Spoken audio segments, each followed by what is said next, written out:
संक्रांत आली की आठवणी जाग्या होतात आणि घराघरात तिळगुळाचा गोड सुवास दरवळतो.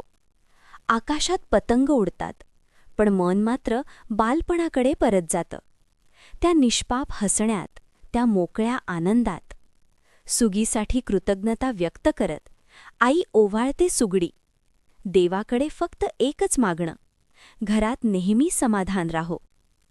रांगोळीच्या रंगांतून आईच्या हाताचा स्पर्श उतरतो आणि घराला घरपण मिळतं.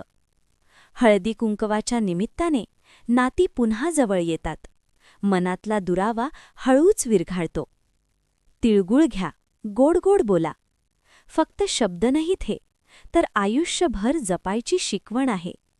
परंपरा, संस्कार आणि प्रेम यातच दडलेली असते खरी श्रीमंती.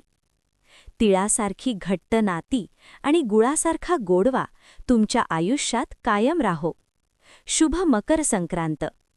बालमित्रांनो, संक्रांतीच्या या गोड आठवणीत तुम्ही काय काय करता ते कमेंटमध्ये नक्की सांगा. पुन्हा भेटूया अशाच गोड आठवणी घेऊन.